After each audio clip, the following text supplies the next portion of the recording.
Buen día. Con esta clase vamos a dar inicio a un grupo de lecciones orientadas a trigonometría en Excel.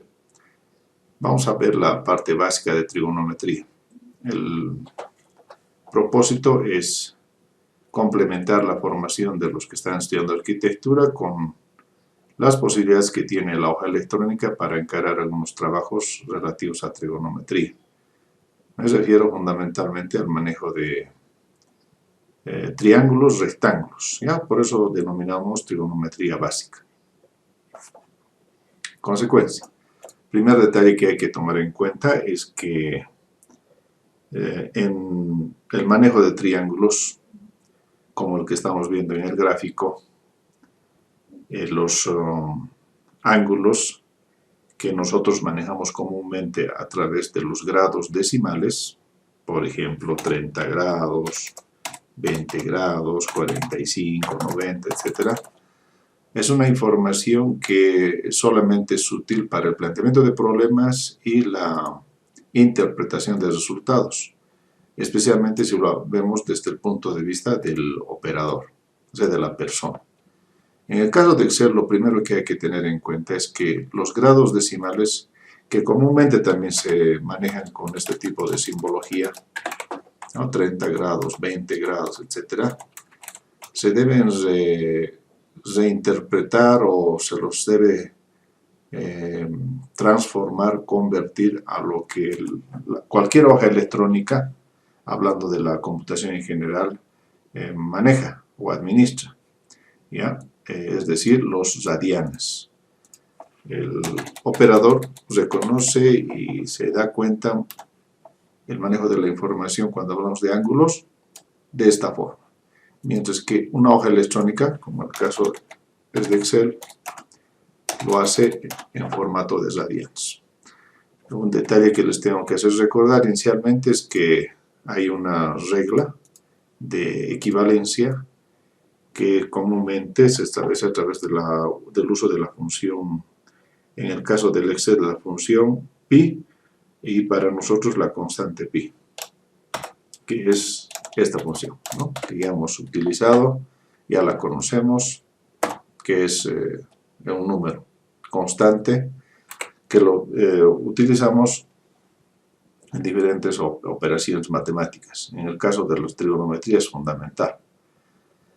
La relación de equivalencia que les quería hacer recuerdo es que en grados, 180 grados equivalen a pi radianes. Esto, perdón, vamos a colocar como función como radianes. En otras palabras, si hablamos solamente de números, 180 es igual a 3.14, pero en términos de equivalencia, manejando unidades de grado, de ángulos, 180 grados equivaldría a 3.14 radianes, o comúnmente llamado pi, denominado pi radianes, ¿no? Pi radianes. Esta equivalencia, si bien nos sirve para recordar cómo esas dos unidades coinciden y por lo tanto nos permitirían interpretar resultados o datos o información. En el caso de las hojas electrónicas, particularmente de Excel, existe la posibilidad de manejar dos funciones que someten los valores a la conversión ya sea a grados o radianes dependiendo de nuestras necesidades. En otras palabras, si nosotros queremos convertir, por ejemplo, 38 grados a radianes, no necesitamos utilizar una regla de 3, ¿ya? Es decir, a partir de esta equivalencia que la conocemos, entendemos, sabemos, está establecida, ¿no? Que es medio círculo, en otras palabras, equivale a 3.14. Lo que sería como 360 grados, o sea, un círculo completo, equivaldría a 2 pi radianes, en otras palabras, 2 por pi, ¿no? Que sería esto.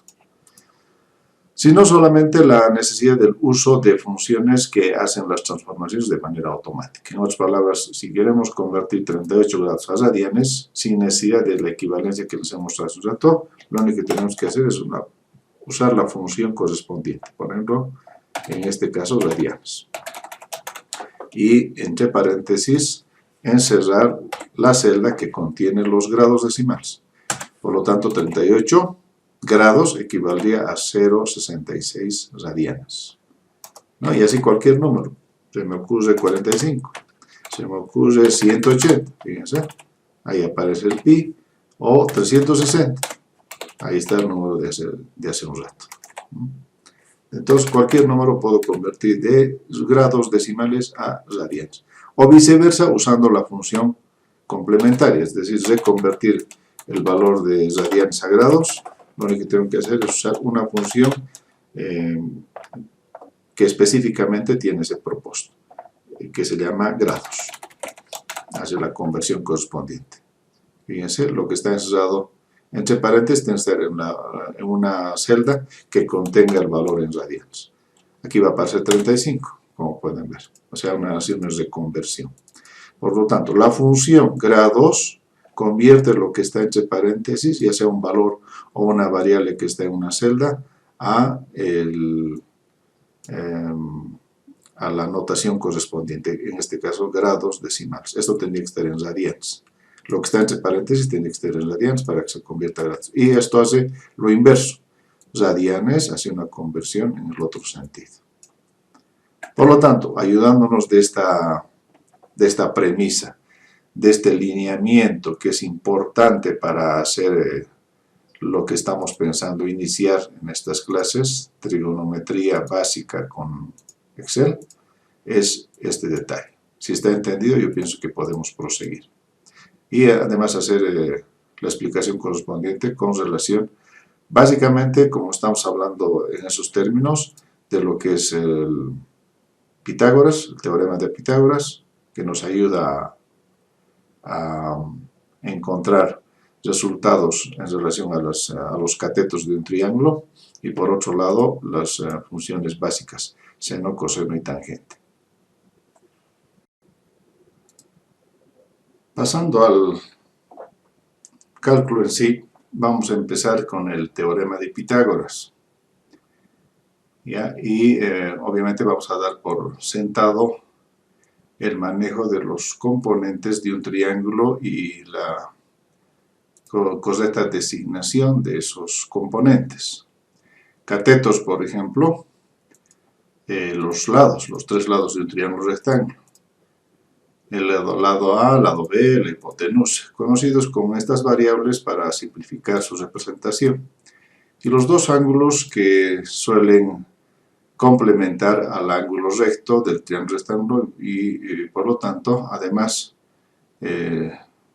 anteponer una condición que establece que la suma de los ángulos internos dan 180 grados, ¿no? De los cuales el ángulo recto, que estaría conformado por el encuentro de los dos lados, de los dos catetos A y B, como ángulo recto, ¿no? 90 grados. Y los otros dos como normalmente o variables o incógnitas, dependiendo de cómo se planteen los ejercicios.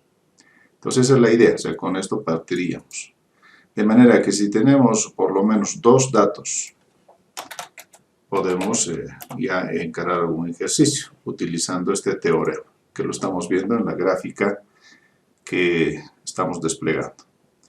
Por ejemplo, si damos por sentado de que este lado, el lado A, digamos que es 690, y el lado B, digamos que es 450,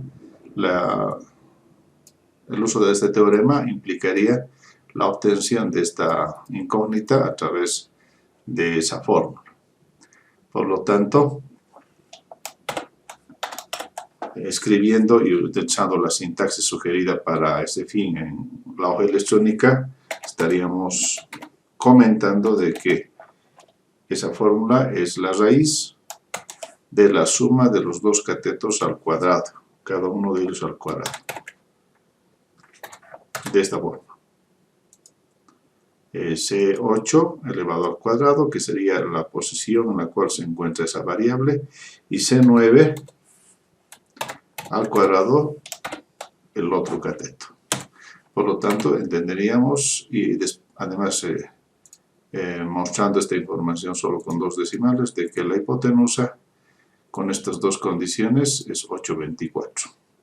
Recuerden siempre hacer una verificación de tipo visual, de tipo lógico además, de que ninguno de los 2 catetos tiene que tener una cifra, un número mayor, un valor mayor o superior a lo que es la hipotenusa. En el entendido de que este es el lado más largo, y aquí es la inclinación, el lado oblicuo, ¿no? Y por lo tanto su distancia es mucho mayor. Si por alguna razón ustedes obtienen un valor inferior a uno de estos 2, quiere decir que algo han fallado, algún error han cometido al introducir la fórmula, ¿no? En este caso se cumpliría, y además no nos olvidemos de que podemos reemplazar raíz haciendo de que esta suma se eleve a su vez a 1/2, o sea, un exponente que complementariamente representa la raíz cuadrada, 1/2, ¿no? Se obtiene el mismo resultado. Pasando a lo que son las funciones trigonométricas, esta tabla que acabo de señalar, de marcar, contiene las funciones utilizables en Excel, que a su vez representan o sustituyen a las funciones tradicionales que las usamos en el papel. Seno, coseno, tangente. No se olviden teoremas que están vinculados además al triángulo rectángulo, es decir, al triángulo que tiene uno de sus ángulos 90 grados. Y las funciones inversas, en las cuales, como pueden ver, solamente se añade la letra A para representar a esa inversa, pero las funciones en sí son las mismas. Seno, en el caso del seno, cos para coseno y tan para tangente. Si tenemos en el ejercicio, en la parte práctica, este planteamiento, un lado conocido, el lado A conocido, la hipotenusa conocida y el ángulo beta conocido, y se nos ha pedido que encontremos la distancia, la dimensión del lado B, hacemos la correspondiente o el correspondiente reconocimiento bajo la ilustración que están viendo de las operaciones matemáticas involucradas en estos teoremas. En el presente caso, lo único que nos serviría es el coseno. ¿Por qué? En el caso del coseno del ángulo conocido, se dice que el coseno del ángulo beta sería la relación entre el cateto adyacente, que es la incógnita, y la hipotenusa. Como aquí es una incógnita, es, mejor dicho, uno de los valores que estamos buscando, está comprometida en esa fórmula, es la única que a nosotros nos ayudaría a encontrar su dimensión, es decir, la función coseno.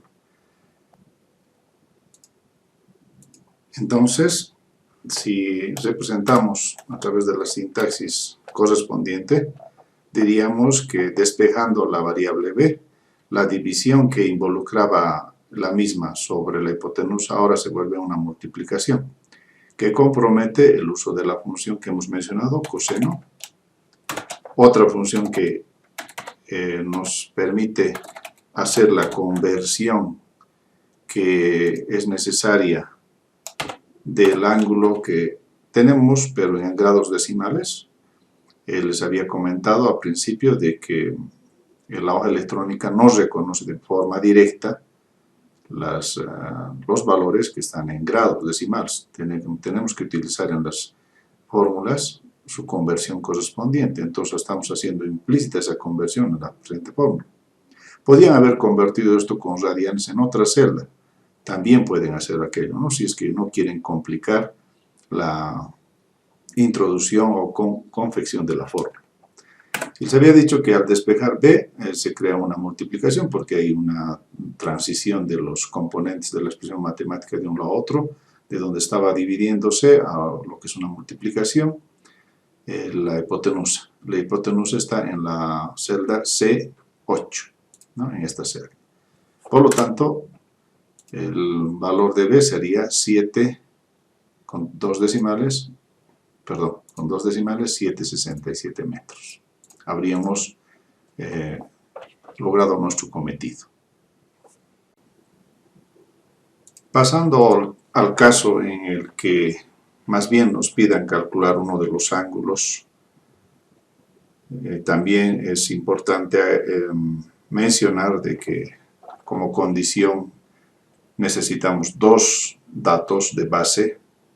En el presente caso tenemos ambos, el lado A y el lado B, es decir, ambos catetos, y por ejemplo se nos ha pedido calcular el ángulo alfa. Entonces, y haciendo la reflexión de hace un rato, como el seno involucra o implica la utilización de información relacionada a un ángulo conocido, pero a su vez a una incógnita que puede ser cualquiera de los otros lados, entonces estaríamos desechando la función seno y coseno, porque ambas estarían con el compromiso de dos incógnitas, ¿no? Ambas involucran el uso de la hipotenusa y el ángulo en sí. Como el ángulo es incógnita y a su vez y la hipotenusa tampoco es un valor conocido, entonces con lo que nos quedamos es con tangente. Tangente es una operación matemática que estaría relacionando ambos catetos, el opuesto sobre el adyacente. Y si es que estaríamos buscando, por ejemplo, el ángulo alfa, entonces el cateto opuesto sería la base del triángulo B y la altura sería el cateto adyacente, o sea, B sobre A, ¿no? En consecuencia, y el entendido de que el ángulo es la incógnita y no así la función, esta pasa a ser reemplazada por su inversa, ATAN, o sea, arco tangente. En consecuencia, la operación matemática sería ATAN, ¿no? Que inicialmente, como van a poder apreciar, nos va a arrojar un número un tanto irreconocible porque va a estar representado en radianes, eso lo vamos a corregir enseguida, pero inicialmente propondremos la operación matemática tal como la hemos deducido. Arco tangente, ya que el ángulo ahorita estaría siendo calculado como incógnita, de B, que es la base, sobre A. Es el cateto opuesto sobre el cateto adyacente. No se olviden que estamos calculando alfa. Y la ilustración que nos acompaña nos ayuda a entender cómo se están vinculando esos componentes en la expresión matemática. Este valor, que lo vamos a ver acá, no está en grados decimales, está en radianes. No se vayan a olvidar ese detalle, ¿no? Y si lo dejamos en 0,82 sería como leer ni un grado, ¿no? O sea, un ángulo excesivamente agudo. Hacemos la corrección correspondiente con F2 o doble clic y añadimos la función que nos va a permitir transformar ese resultado a grados decimales. Por lo tanto, 47.19 grados decimales sería el resultado que estaríamos buscando.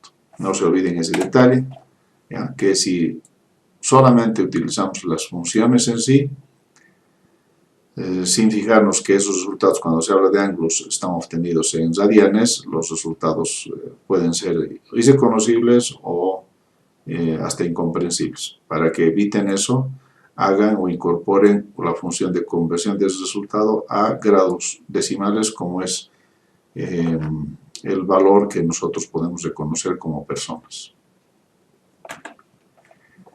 Bien, yo pienso que hasta acá tienen todas las referencias como para poder resolver algunos ejercicios que con similitudes o diferencias puedan aproximarse a los ejemplos que hemos desarrollado en la presente clase. Hasta pronto.